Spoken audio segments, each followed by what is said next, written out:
할렐루야. 행복하십니까? 하나님의 사람이 이 땅에서 누리는 행복은 더 많이 이루고 더 많이 가지는 것에 좌우되지 않습니다. 아멘이십니까?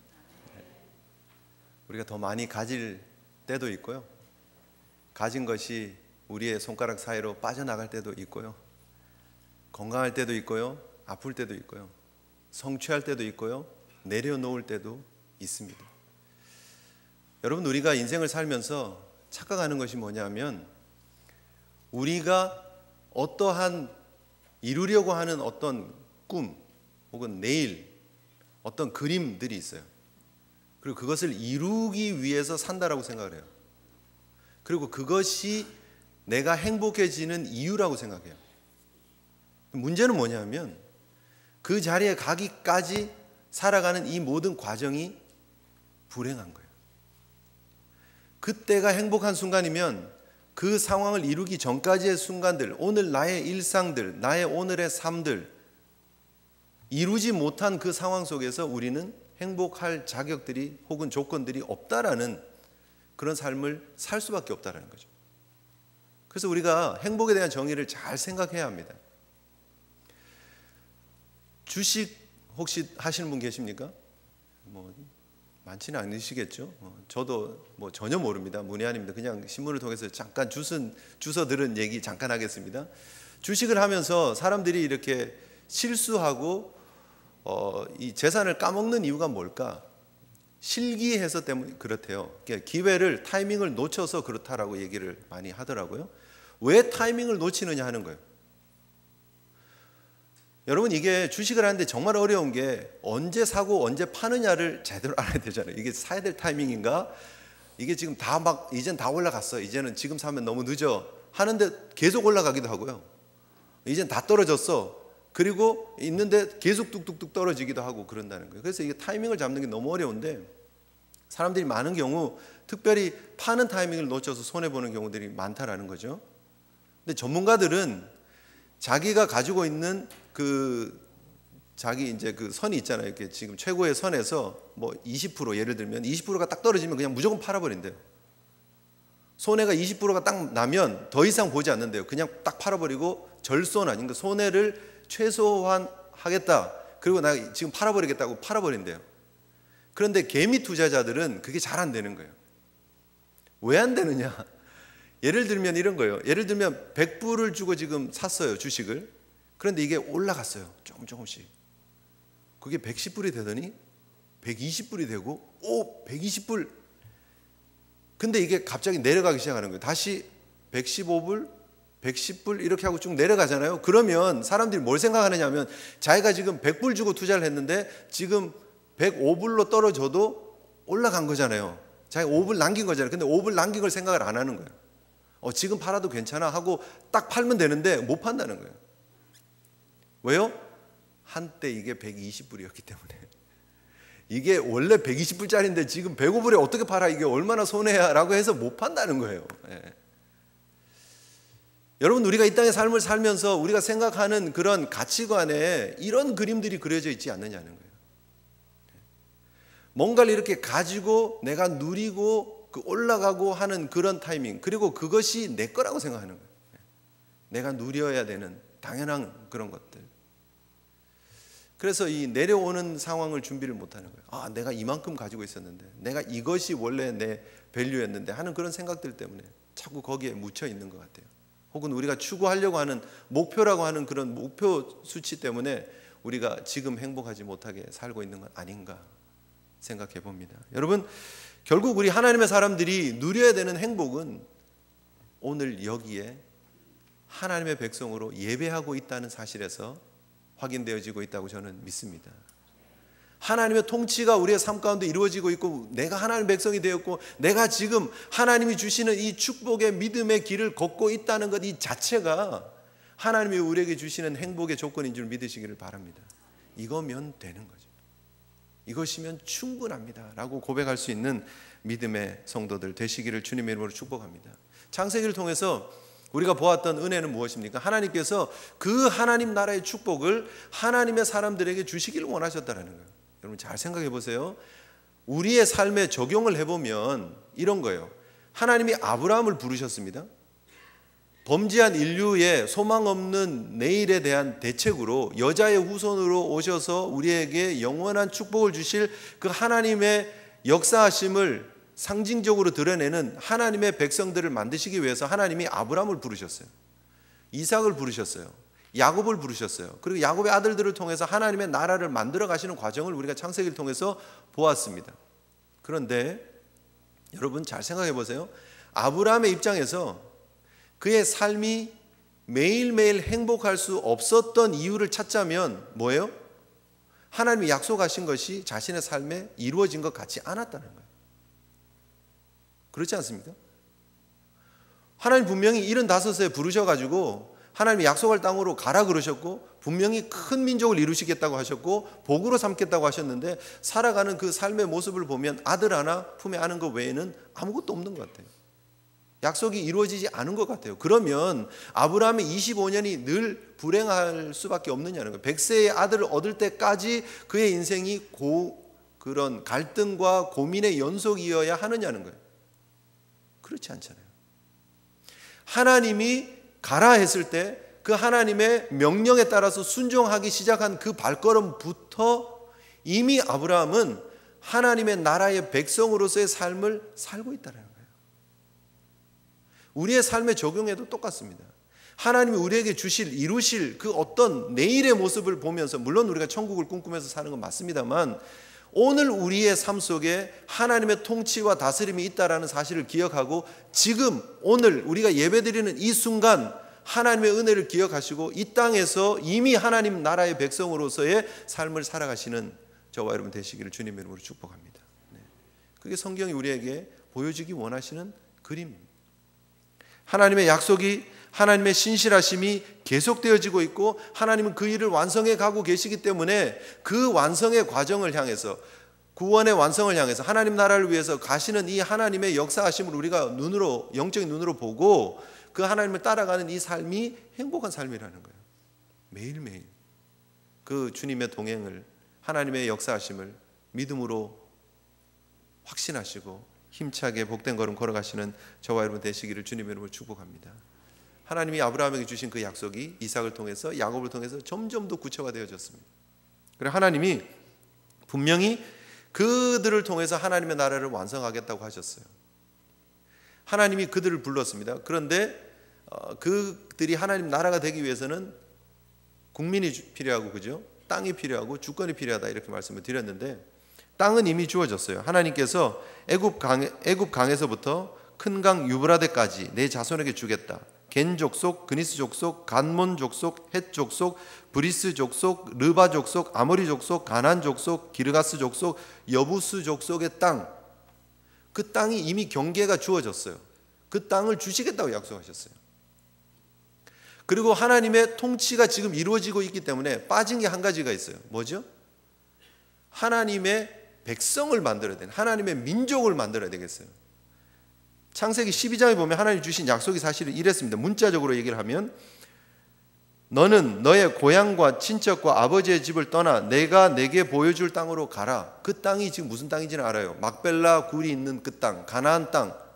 창세기 15장을 통해서 주신 땅, 지금 제가 읽었던 그 여러 족속들이 차지하고 있는 그 땅은 분명해요. 그런데 내가 너로 큰 민족을 이루고 내게 복을 주어 내 이름을 창대케 하리니 너는 복이 되겠다 이렇게 얘기를 했는데 큰 민족이라고 말할 수 있는 그림이 아직은 그려지지 않았다는 거죠.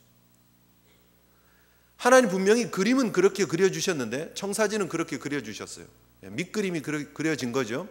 그런데 하나님 나라를 위해서 땅은 준비되어졌고 하나님의 통치는 이루어지고 있는데 하나님의 백성들이 아직 이루어지지 않은 상태였다라는 거예요.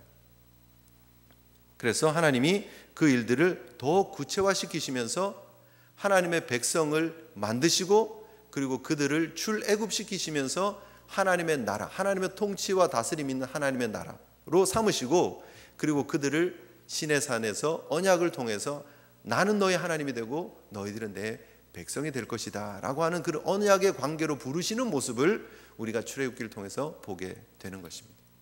창세기와 출애굽기는 계속해서 이어지는 책이다라고 여러분 볼 수 있죠. 분명히 알 수 있죠. 마치 누가복음이 사도행전과 한 짝을 이루는 것처럼 모세오경, 특별히 창세기와 출애굽기는 뗄래야 뗄 수 없는 책입니다.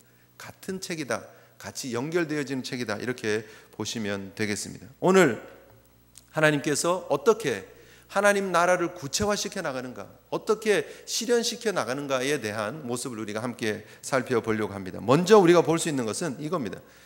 출애굽기라고 하는 책 제목이 있습니다. 그죠? 이게 원래는 히브리 전통에 의하면 책 제목을 잘못 붙인 거예요.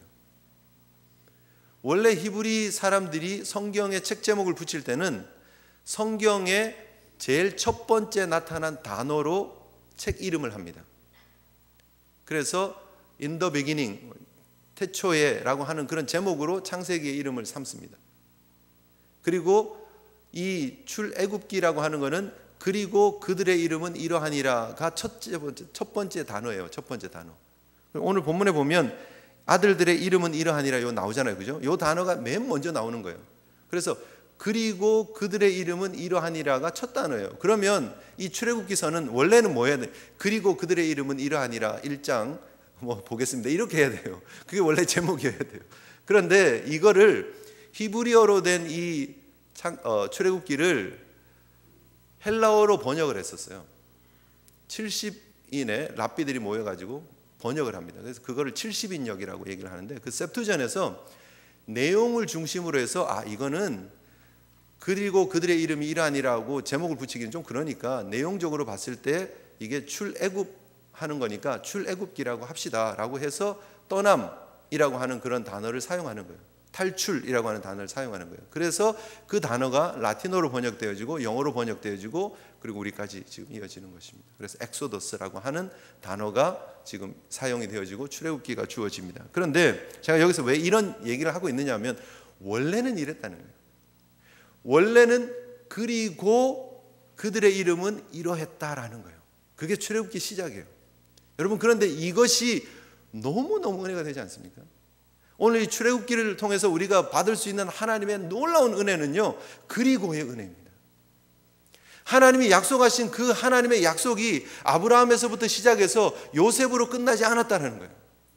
하나님이 부르신 그 약속이 아브라함을 통해서, 이삭을 통해서, 야곱을 통해서, 그리고 요셉을 통해서 완성되어져 갔습니다. 어떤 구체적인 그림이 그려졌습니다. 그리고 그들이 지금 애굽으로 이주를 해왔고, 그리고 그곳에서 잘 먹고 잘 살고, 그리고 야곱이 장례를 지낼 때 그곳에 있는 모든 고관 대작들이 함께 가서 장례를 할 정도로 그들의 위치가, 위상이 아주 높아졌습니다. 그러면 그것이 성공이냐? 그것이 하나님이 아브라함에게 주신 언약이, 약속이 이루어진 것이냐? 그래서 요셉을 통해서 복을 받고 이렇게 되는 거였구나, 그림의 완성이구나, 그렇습니까? 그렇지 않다라는 거예요. 하나님의 관심은 각 개인이 어떤 삶을 살고 어떤 평안한 삶을 살고 어떤 축복을 누리고에 있는 것이 아니라 그것을 넘어선 차원에 있다는 거예요. 하나님의 관심은 하나님 나라에 있는 줄 믿으시기를 바랍니다. 솔직히 말씀을 드릴게요. 하나님의 관심은 우리가 조금 더 가지고 조금 더 부자가 되고 조금 더 누리고 조금 더 높은 데 올라가고 우리가 어떻게 조금 더 편안한 권력 있는 삶을 살고에 있는 것이 아니라는 거예요. 그거랑 하나님의 축복이 무관하다라고 말씀드리는 건 아닙니다. 그러나 우리가 거기에 취해서 거기에 도취돼서 그것이 꼭 우리의 종착역인 것처럼 사는 것을 하나님은 원치 않는다는 거예요. 분명히 하나님이 요셉의 가문에게 복을 주셨고 야곱의 아들들에게 복을 주신 건 맞아요. 그러나 그들이 거기에서 애굽에서 편안하게 행복하게 잘 먹고 잘 살더라가 하나님이 만들어 가시는 하나님 나라의 그림이 아니라는 거예요. 그것이 아니라 하나님은 더 구체화되어진 하나님의 나라를 위해서 계속해서 하나님의 역사를 이어가고 계신다는데 초점을 맞추셔야 합니다. 그리고 출애굽기는 그거를 분명하게 보여주고 있습니다. 그리고 하나님의 계획은 더 구체화되어지고 있다는 거예요. 더 분명해지고 있다는 것이에요. 여러분, 이것이 얼마나 놀라운 은혜인지 모릅니다. 그리고의 은혜. 여러분, 우리는 이 땅에서 우리가 생각하고 있는 어떤 목표를 이루면 만족하려고 그래요. 그리고 그것만 놓고 기도의 제목으로 삼고 하나님 우리 자식 잘 되게 해주세요. 혹은 우리의 건강을 위해서, 혹은 우리의 물질의 평안함을 위해서, 우리의 삶의 그런 시큐리티를 위해서 기도하고 있는지 몰라요. 그러나 하나님의 관심은 그것으로 끝나는 게 아니라는 거예요. 그 넘어 그보다 훨씬 더 높은 차원의 하나님 나라를 이루어가고 계시는 하나님의 마음을 볼 수 있는 저와 여러분 되시기를 주님 이름으로 축복합니다. 영적인 눈이 열리셔야 돼요. 1차원적으로 우리가 애굽에서 우리가 지금 미국으로 이민 왔잖아요. 그래서 이 요셉의 가족들의 모습 혹은 야곱의 아들들의 모습이 우리랑 잘 대입이 돼요. 우리가 여기서 잘 먹고 잘 살고 누리고 좀 더 높은 자리에 올라가면 그것이 하나님의 구원의 축복의 모습인가? 엄밀히 말하면 그렇지 않습니다. 우리가 이 땅에 속한 자가 아니라는 사실을 성경은 보여주고 계세요. 하나님의 구원의 계획을 향해서, 하나님 나라를 향해서, 천국을 향해서 가고 있는 여정에 있는 나그네다라는 사실을 성경은 분명히 보여주고 있다는 것입니다. 여러분, 그 놀라운 엄청난 은혜와 축복을 누리시는 우리 성도들 되시기를 주님 이름으로 축복합니다. 그리고 여러분, 이것이 얼마나 끊임없는 하나님의 역사하심이냐라는 거예요. 오늘 설교 제목이 여전히 일하고 계시는 하나님입니다. 그죠? 제가 원래 제목은 이렇게 하려고 그랬어요. 그럼에도 불구하고 여전히 일하시는 신실하신 하나님. 근데 너무 길어서 들어가지가 않아가지고 줄인 거예요. 여러분, 우리의 인생 가운데 우여곡절이 있습니다. 업앤다운들이 있습니다. 그러나 그 가운데 여전히 신실하신 하나님이 일하고 계신다는 거예요. 하나님의 뜻을 이루어가고 계신다는 거예요. 놀라운 것은 하나님이 아브라함을 부르시고 이삭을 부르시고 야곱을 부르시고 그리고 야곱의 아들들을 통해서 이스라엘이라는 민족을 만드시고 그 이후에 하나님께서 그들을 사사시대를 거쳐서 왕정시대를 거쳐서 분열왕국을 거쳐서 포로시대를 거쳐서 회복시키시고 예수 그리스도가 오셔서 완성시키는 그 하나님 나라를 세우시고 그리고 난 이후에 예수 그리스도를 구주로 믿는 이들이 복음의 선교의 사역을 감당하고 그리고 유럽이 복음화되고 북미가 복음화되고 아시아가 복음화되고 한국이 복음화되어지고 우리가 예수를 믿게 되고 지금 이곳에 와서 예수를 믿는 이 모든 과정이 하나님의 신실하시게 여전히 일하시는 구원의 역사 때문에 하나님 나라를 완성해 가고자 하는 하나님의 열심 때문에 이루어진 것임을 믿으시기를 바랍니다. 그것이 그리고의 은혜. 너무 놀랍지 않습니까? 창세기 마지막 이 정도면 완성되어진 것 같은 그림인 것 같은데 하나님은 아니라는 거예요, 절대. 그리고 계속해서 하나님은 열심으로 하나님의 나라를 이루어가고 계신다는 거예요. 그 신실하신 하나님이 저와 여러분의 하나님 되시는 줄 믿으시기를 바랍니다. 그 하나님이 우리를 이 자리에 세우시기 위해서, 이 자리에서 예배하는 하나님의 사람으로 삼으시기 위해서 그리고의 역사를 계속해서 이어가셔서 오늘날 우리를 이곳에 부르셨다는 사실을 생각하면 얼마나 눈물이 나는지 모릅니다. 얼마나 감동이 되는지 모릅니다. 그렇지 않습니까? 여러분, 하나님이 아브라함을 부르실 때 그때 우리를 생각하고 계셨다는 거예요. 별 감동도 없으시고 이게 여러분, 우리는 창세기 읽고 출애굽기 읽으면서 유대인들의 이야기라고 자꾸 생각해요. 이스라엘 사람들의 옛날 이야기라고 자꾸 생각해요. 그렇지 않아요. 바로 이 얘기가 우리 이야기예요.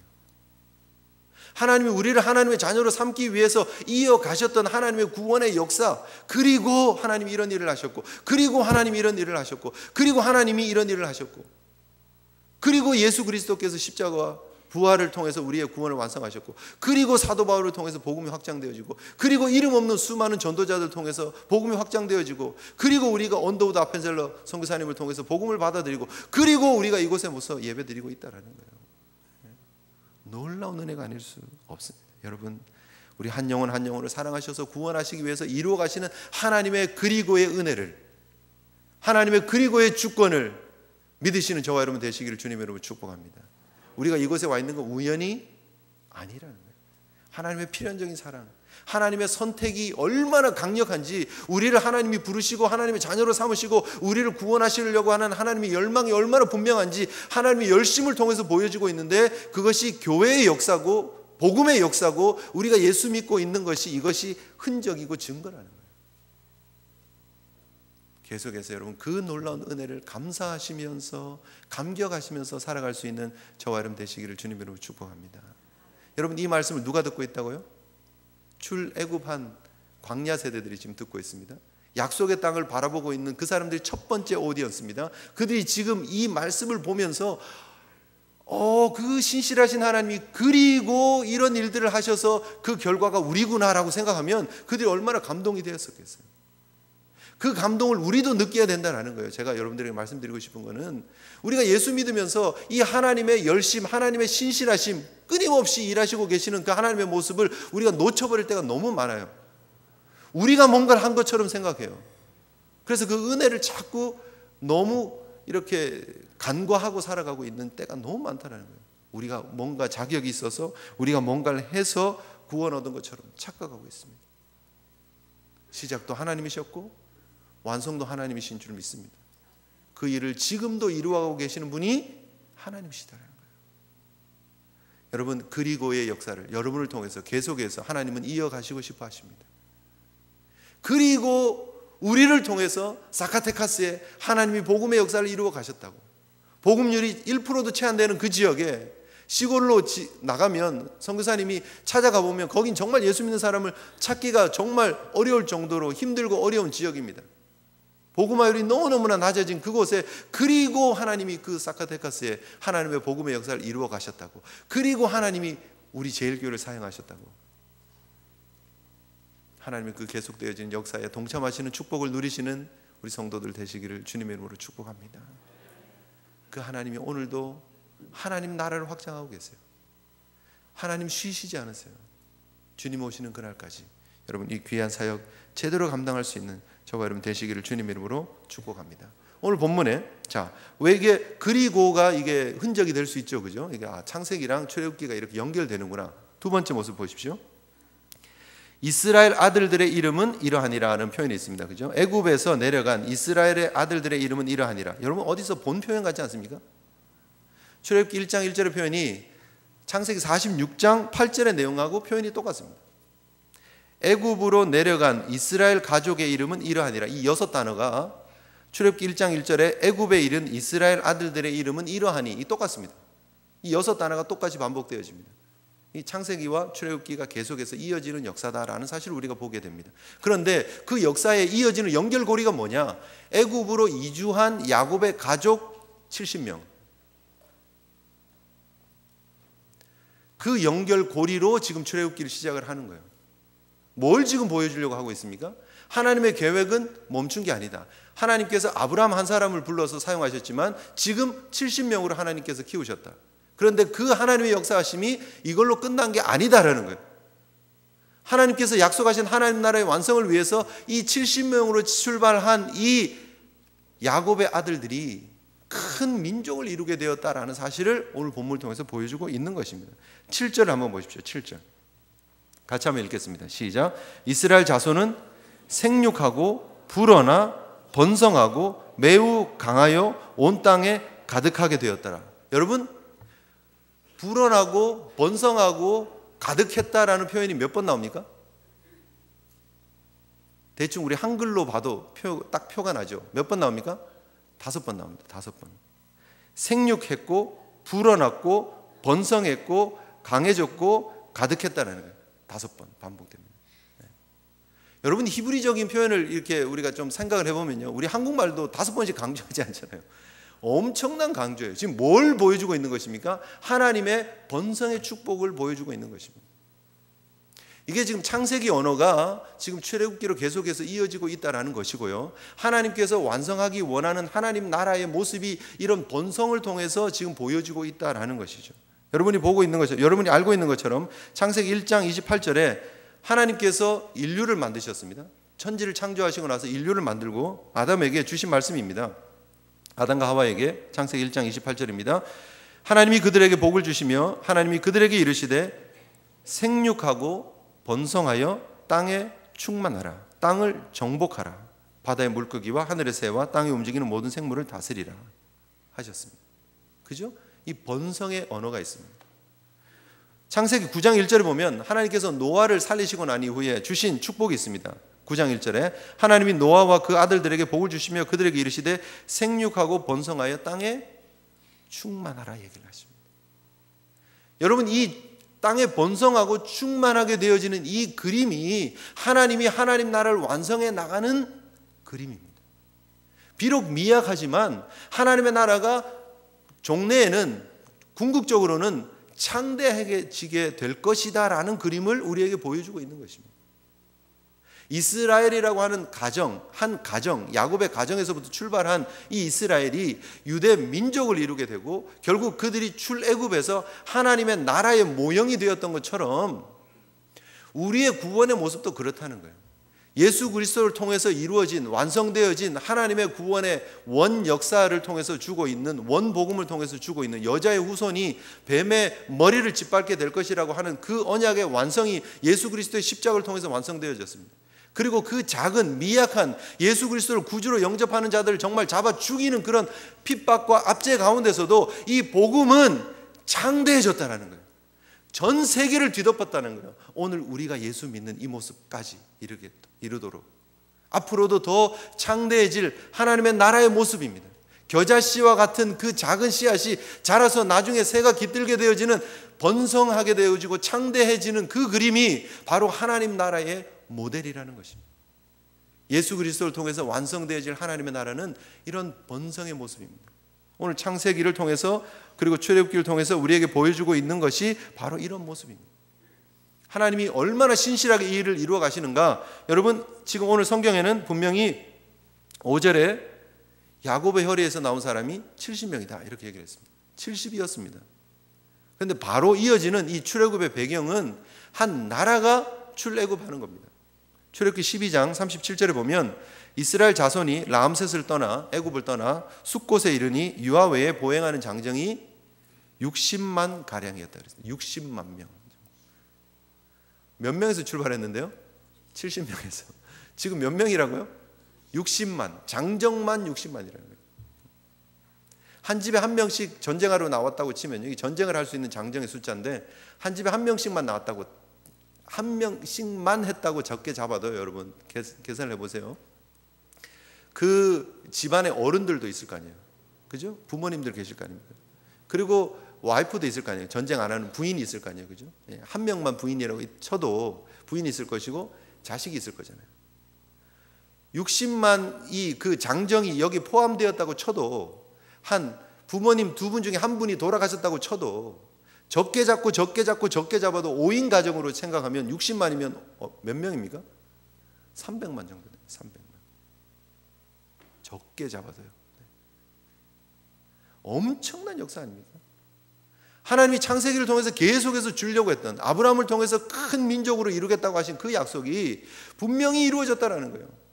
분명히 5번씩 반복하면서 하나님이 번성케 하셨고 분명하게 이 일을 이루셨다라는 사실을 보여주고 계세요. 그리고 이 얘기를 지금 출애굽 세대들이 듣고 있으면서 그래 바로 그 흔적이 우리야라고 하고 있는 거예요.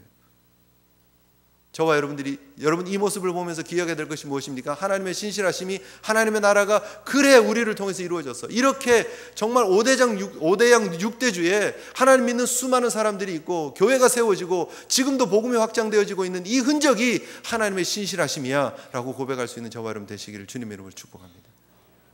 하나님의 나라를 막으려고 하는 세력들이 있었어요. 분명히 오늘 본문에 이제 그런 그림들이 나오고 있습니다. 요셉을 알지 못하는 왕이 일어났다 그랬어요. 바로가 일어났다 그랬어요. 요셉이 있었을 때 당시에 역사적으로 요셉과 이렇게 함께 협력을 했던 바로는 셈족 계열의 힉소스 왕조라고 그렇게 생각을 합니다. 사람들이. 그래서 요셉과 이 생김새도 비슷하고요. 이 모양새도 이렇게 비슷했던 거죠. 그런데 애굽인의 입장에서 보면 애굽 사람들은 사실은 좀 함족 계열의 사람들이어야 해요. 생김새가. 그런데 사실은 이 바로의 모습이나 이런 것들 보면 셈족 계통의 콧대가 높고 막 이런 모습들이 사실 되게 많아요. 근데 지금 이 시대에 그렇게 셈족 계통의 힉소스 왕가가 있었는데, 그때 이제 요셉과 잘 있었는데 애굽을 중심으로 있었던 원래 왕가가 이게 힘을 회복해서 셈족들을 밀어내고 다시 함족 중심으로 왕조가 세워졌다는 거예요. 그래서 뭐 역사가들 이게 18왕조다 뭐 이렇게 얘기합니다. 그 18왕조 기간쯤 되었을 것이다 이렇게 얘기를 합니다.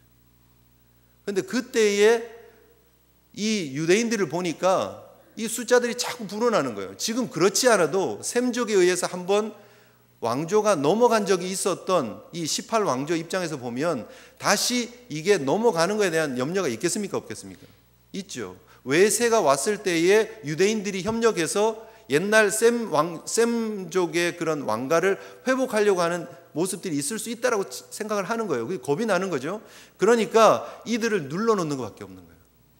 철저하게 누르고 괴롭혀야, 외부와 단절시켜야, 먹고 사는 게 힘들어야 이게 딴 생각 안 한다는 거죠. 그래서 지금 막 힘들게 하는 거예요. 벽돌도 구우라 그러고 양들도 치게 하고 그리고 농사도 하게 하고 하는 그런 일들을 지금 하고 있는 모습을 보게 된다는 것입니다. 무엇 때문에요? 이스라엘이라고 하는 하나님의 나라를 완성해 가는 이 일을 방해하기 위해서, 막기 위해서. 그러다가 안 되니까 이제 우리가 다음 주에 보겠습니다. 다음 주는 아니고요. 우리 다음에 보겠습니다만, 산파를 통해서, 히브리 산파를 통해서 아이를 죽이게 하는 일을 합니다. 그리고도 안 되니까 남자아이를 다 나일강에다가 빠뜨리라고 명령을 합니다. 여러분, 이런 모습들이 이게 무엇입니까? 그냥 우연히 벌어진 사건입니까? 그렇지 않다라는 것입니다. 이것이 하나님 나라를 완성해가는 하나님의 역사를 방해하는 어둠의 세력의 모습입니다. 왜 남자아이를 이렇게 죽이려고 합니까? 여자의 후손으로 오실 그분을 못 오게 하기 위한 계략이죠. 작전이죠. 궁극적으로 예수님이 태어날 때의 모습과도 똑같잖아요. 2살 아래의 모든 아이를 죽이는 그 모습이 바로 여기서 반복되어지고 있다는 것입니다. 하나님은 하나님 나라를 완성해 가기를 원하십니다. 신실하게 그 일을 이루어 가기를 원하십니다. 그런데 방해하는 세력들은 계속해서 있다는 거예요. 그럼에도 불구하고 하나님은 하나님의 나라를 완성해 가십니다. 그럼에도 불구하고 하나님 그 일을 이루십니다.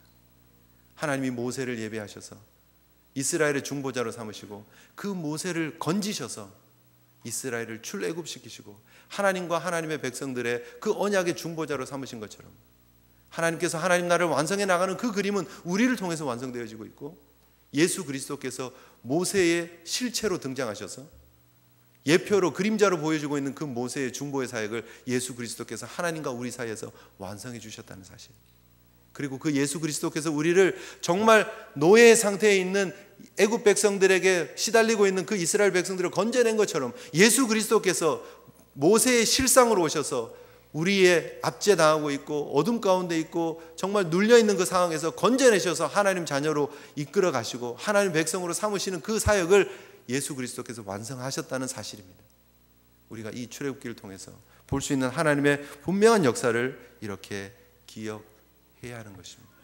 여러분, 우리의 인생 가운데 또 하나님 나라를 방해하는 어둠의 역사는 반복될 수 있습니다. 어려움의 시간들이 주어질 수 있습니다. 여러분, 그런데 이것이 하나님이 주시는 사인이라는 거예요. 시간이 좀 가지만 제가 요 포인트만 짧게 말씀을 드리겠습니다. 기억하십시오. 우리의 인생에 어려움이 있습니다. 아픔이 있습니다. 그런데 이것은 사인이었습니다. 분명히 창세기 15장에 뭐라고 하나님께서 아브라함에게 약속을 하셨느냐 하면, 창세기 15장 13절 14절에 보면 아브라함에게 하나님 말씀하십니다. 횃불 언약 가운데서 이렇게 말씀하십니다. 너는 반드시 알아라.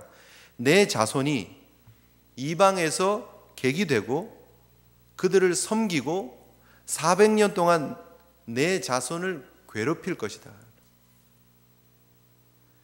그리고 나서 그 나라를 징벌하고 나올 것이다. 그렇게 얘기를 하셨어요.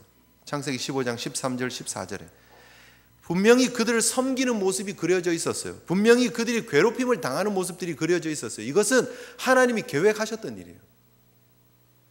그리고 이 일을 분명히 성경은 하나님의 신실하심의 흔적이라고 보여주고 있다라는 것입니다. 너무너무 놀라운 거는요, 여러분, 이 사건을 우리 스데반 집사님이 사도행전 7장에서 보여주고 있어요. 뭐라고 얘기를 하는지 제가 그냥 읽어드릴게요. 사도행전 7장 17절에 보면 하나님이 아브라함에게 약속하신 때가 가까움에 이스라엘 백성이 애굽에서 번성하여 많아졌더니 라고 얘기를 합니다. 그리고 요셉을 알지 못하는 새 임금이 애굽 왕위에 오르매 그가 우리 족속에게 교활한 방법을 써서 조상들을 괴롭게 하여 그 어린 아이들을 내버려 살지 못하게 하려 할세라고 얘기를 합니다. 스데반 집사님이 그 과거의 이스라엘 백성들의 역사를 끄집어내면서 얘기하고 있는 내용이 뭐냐면 하나님의 약속하신 때가 가까운 흔적이었다는 거예요. 이게 분명히 우연히 벌어진 일이 아니고 하나님의 약속의 응답이었다는 거예요. 그래서 이스라엘 백성들이 고난당하고 이스라엘 백성들이 노예 생활을 하고 힘들게 살아가는 그 모든 것들이 하나님의 약속의 사인이라는 거예요.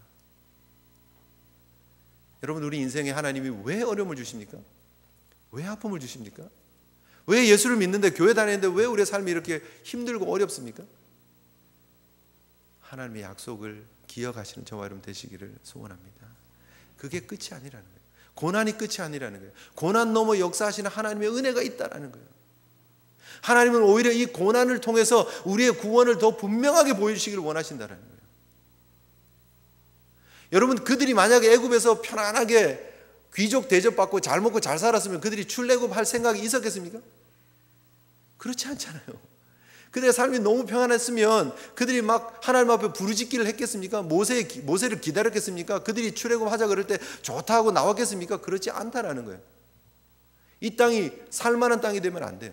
엄밀히 말하면 이 땅은 사명을 위해서 우리가 살아가야 될 땅이지 살만한 땅이 아닙니다. 우리가 바라보는 땅은 하나님의 통치와 다스림이 있는 영원한 천국인 줄 믿으시기를 바랍니다. 우리가 조직신학이라고 하는 그런 신학을 정리해 놓은 그런 부분들을 보면 하나님은 누구신가에 대한 공부를 합니다. 그리고 그리스도가 누구신가, 그분이 우리를 위해서 무엇을 하셨는가, 성령님께서 그 구원을 어떻게 이루시는가, 종말은 또 어떤 내용인가, 뭐 그런 내용을 하는데 그 중에 하나가 사람은 도대체 누구인가, 인간론에 대해서 공부를 하게 됩니다. 물론 삼일째 하나님에 대해서 정확하게 알고 종말에 대해서 아는 거 중요합니다. 그러나 이 하나님에 대해서 분명히 알게 하기 위한 밑그림은 뭐냐? 인간론입니다. 정말 중요한 내용은 여러분, 하나님께서 우리를 구원해 주셨습니다 라고 얘기할 때 우리가 구원이 필요한 사람이었다는 사실을 인식하는 게 너무너무 중요하다는 거예요. 오늘 본문에 이스라엘 백성들이 고난당하고 착취당하고 억압당하고 있는 그 모습들을 보여주고 있습니다. 바로 그것이 우리 인간의 모습이었다는 거예요. 우리 인류의 모습이었다는 것입니다. 그런데 그 가운데 하나님께서 모세를 통해서 그들을 건져주셨다는 거예요. 이 구원의 여정입니다.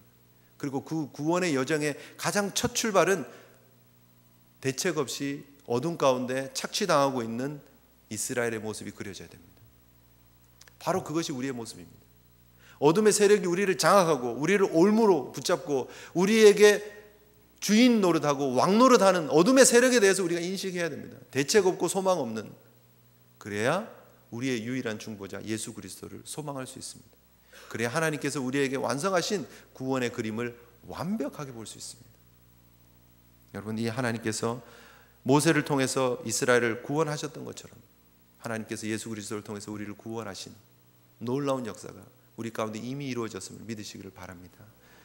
출애굽한 이스라엘 백성들처럼 우리가 바로 그 어둠의 세력으로부터 출애굽한, 엑소더스한 하나님의 백성이라는 사실 여러분 기억하시고 그 신분에 걸맞는 믿음의 온전한 걸음을 걸어가시기를 주님의 이름으로 축복합니다. 우리 출애굽기를 통해서 그 하나님이 어떻게 이스라엘을 건져내셨나, 하나님이 어떻게 우리를 건져내셨나, 그 아름다운 놀라운 하나님의 나라의 완성의 이야기를 우리가 계속해서 살펴볼 것입니다. 기대하시고 함께 말씀 속으로 깊이 들어가시는 기회가 되었으면 좋겠습니다. 잠시 우리가 기도하고 결단하면서 하나님 은혜에 감사하면서 기도하는 시간 가졌으면 좋겠습니다. 여전히 변함없이 신실하게 일하고 계시는 하나님, 우리를 구원시키셔서 하나님의 백성 삼기 위해서 모세의 모습처럼 예수 그리스도 우리에게 보내주셔서 우리를 구원하신 그 하나님의 사랑을 다시 한번 기억합니다. 하나님이 우리를 부르신 진정한 자유인으로 믿음의 온전한 길을 걸어갈 수 있는 저희들 되게 하여 주시고, 과거에 머물지 않게 하시고 애굽에 머물지 않게 하시고 하나님 주신 약속의 땅을 향해서 나아갈 수 있는 저희들 되게 하여 주시옵소서. 함께 기도하는 시간 가지도록 하겠습니다. 기도하시겠습니다.